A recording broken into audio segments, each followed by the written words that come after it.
player-wise, as you guys know, Doeren Roseborough's father, Johnny, passed this past weekend, and looking forward to having Doeren back with the team. And the funeral is today, a small private gathering with his family.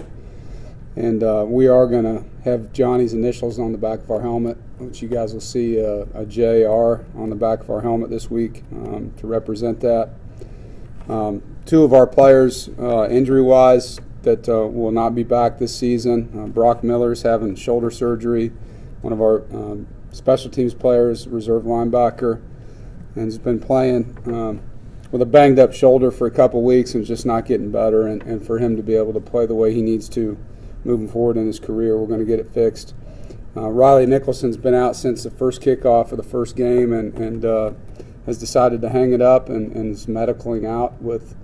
This was his second concussion since he's been here and had some in high school, so he'll finish his academic career here with us. And unfortunate to lose both those guys for the season. Both of them were key special teams players for us and guys that we look forward to having in our defense down the road. But both of them are doing good mentally, and Riley's doing great, and he's going to be a student coach and help us out on the field every day and finish his degree here. And Brock will be back with us in 6 months and have a great summer and be ready for next fall. As far as the game this past Thursday, it was a great win, as we talked about, and I thought our team really fed off of each other. Watching the film was a lot of fun, seeing not just the effort the guys played with, but how they fed off of each other throughout the game. One of our goals in that game was to start fast on defense. Louisville was such a good first quarter offense, and to shut them out in the first quarter was huge. Offensively, we moved the ball well early, didn't get a lot of points, but keeping us in that game the way we did and getting them frustrated offensively was important. Had an even turnover margin again. I thought we really did a great job on both line of scrimmages. Fourth game in a row, not giving up a sack, and they only had 3 TFLs, and we had 4 sacks and 6 TFLs. So they had 3 plays to our 10 in the backfield. The explosive plays, we had 10 to their 5, and they're an explosive offense. And we had 3 long drives that didn't end up with points, but kept their offense off the field, which were important. And the third quarter was huge that way. It was great to have really 3 guys have 100 yards receiving. I know Steph was a yard short, but pretty impressive for that to happen, and Ryan to give those guys the balls he did. I was impressed with Ryan making some passes under pressure. He got drilled on one of the throws he made out to Steph and stepped up in the pocket on another throw that he made to Steph, which was good to see. Pocket awareness was something he really wanted to work on this year, and it showed up in this game.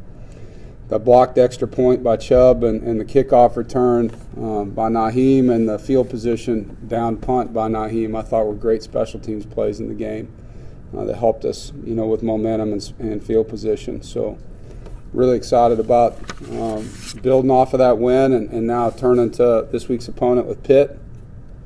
Opportunity to play in an NFL stadium, a great one at that, and a tremendous city up at Pittsburgh and Heinz Field. And a place that obviously believes in blue collar and toughness. And I know Coach Narduzzi very well and respect him a lot and his staff. Offensively, they're a shift trade motion jet team that uses a lot of bunch, condensed formations to run the football and play action you, and have a variety of backs that they rotate in there that are good players. Really impressed with Whitehead playing both ways for him, and that's an impressive thing for anybody in college football. Number 9, the receiver number 85 is a good deep threat for him, averaging over 15 yards a catch. And Henderson, probably the best punt returner that I've seen this year. I think he's tremendous, and they do a great job schematically for him. And it's going to be a great matchup seeing O'Neal, their left tackle, against our defensive ends. I think he's a really good offensive lineman. On their defense, a lot of pressure, a lot of 6-man pressures, and a lot of press coverage on the outside. So offensively, we'll have to be able to handle that, and we've seen variety of that from different teams, but not as much as we're going to get from one team as far as press coverage, at least on the outside guys. Haven't played Pitt since I've been here, so look forward to that matchup and a chance to play someone we haven't played. They have a linebacker, number 23, that's top 10 in the ACC in tackles for loss. And I know they have a backup quarterback probably we're going to see, but he has played in multiple games this year, played the entire game against Georgia Tech, so there is film on him. And he is a better runner than Brown, so you see him scramble and make some plays on his feet, so we'll have to be ready for that. And obviously playing the last two quarterbacks we played kind of get you ready for a running quarterback. Questions? I know you made a concerted effort in recruiting to get bigger receivers a couple of years ago. What has Coach McDonald done to help this group develop? You guys are dropping way fewer passes than previous years. Yeah.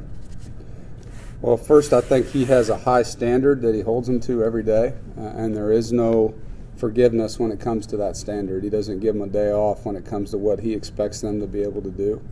And they've bought into that, and now you have guys that it's not cool to be in there and not be serious. It's not cool to be in there and not play hard. It's not cool to be in there and drop a pass. Like they take it very serious in that room. I think before there was a lot of immature guys in that room, and he's created a culture that they've bought into, and now the older guys are forcing the younger guys. You've seen even Jacoby Myers grow up this year and buy into it. I mean, the effort play he had on Jay Sam's long reception was incredible. I mean, the way he ran down the field and tried to get an extra block for him. There was a play late in the game where we throw a bubble screen out to Jay Sam, and he cuts a guy and gets up and flexes over the top of him. I mean, that wasn't him last year, I mean, I just think he's now taking pride in something that room has cultivated within him, and that's because of Coach McDonald's leadership. Coach, I'm guessing you're not a smell the roses kind of a guy, but what is your reaction to seeing this program back in the nation's top 20? Well, that's been our goal all along, and so it's great to see the progress. We're not focused on where they have us right now. We want to continue to stay and climb, and the focus here is what are we going to do in week 7, and that's all we're talking about. And the way I look at college football and pro football, if you can just, all right, this is what we did last week, here's what we got to do better next week.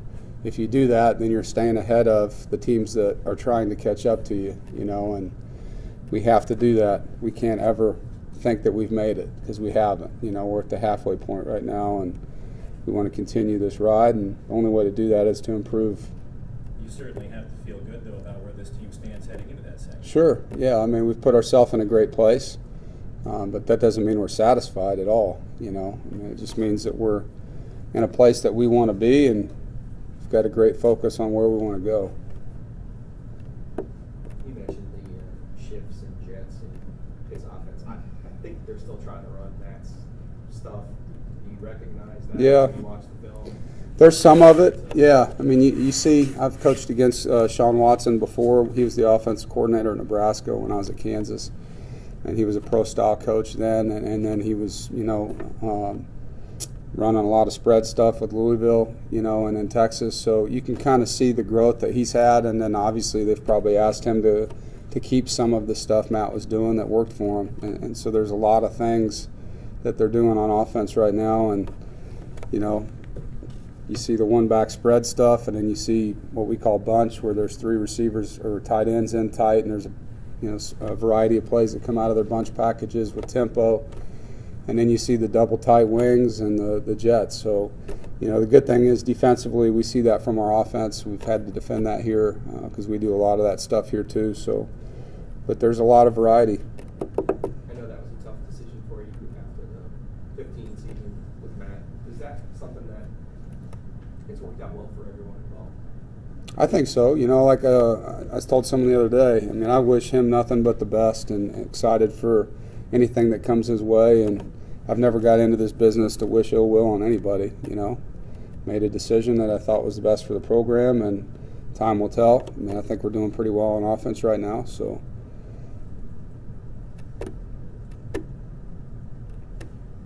How happy are you with the recent play of the offensive line?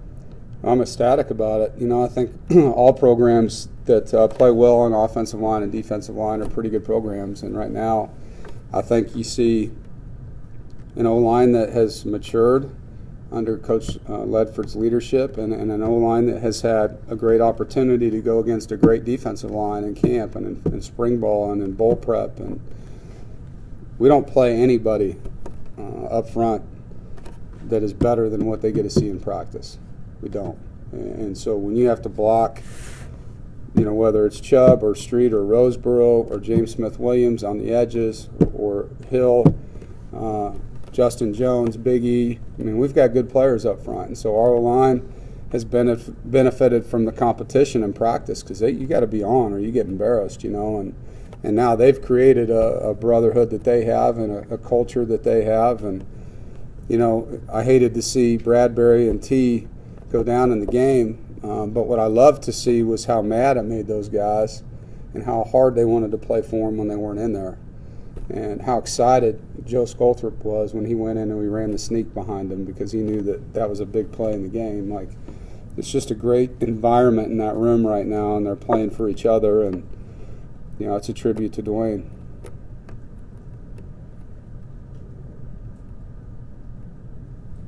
I think you're feeling good. You're running hot, so I'm going to ask you a sensitive question. Sensitive. Yeah. Okay. What's the deal with the 2-point chart? What do you mean? I thought against Syracuse perhaps had a chance to make that a 3-score game. You kicked it to make it to 16. And then last week it was 11, and you went for 2 to make it 13, when the chart, I think, says to make it 12. Our chart says 13. Okay. So that wasn't a decision based on the kick? No, see, there's, I don't know what chart you're using. Maybe it's Pop Warner, I don't know. But there's fourth quarter charts too. Right. So as the clock gets lower, it's different, And in the Syracuse game, had it been later in the game, we would have gone for 2. Yes. But when you're up by 20 or whatever it was, and it's 30 minutes left in the game, or I can't remember the exact time, we had that discussion on the sideline. Is it time to go for 2? And it didn't say so we didn't. And I guess I just have to put stock in the fact that we're paying these analytics companies that do this for a living a lot of money. Sure. And I'm going to trust that they know what they're talking about. Now, for the Louisville game, when you're up 11, to make it there's the difference between 12 and 13 is not significant in the sense that if you just kick it, you're up 12. Now that takes their 2-point play out of play, is what I'm saying. Mm-hmm. Yeah, touchdown and 2 field goals is different. That's the math. Yeah, 7 points and then 6 versus 6 and 6. Right. And they have a field goal kicker that hadn't missed all year. Louisville. Yeah. Right. But wouldn't you want to be up 12 in that sense? 13. Okay. 7 and 6. Okay. But you can call the analytics company and have this conversation with them. They'd probably enjoy it, a lot more than I would.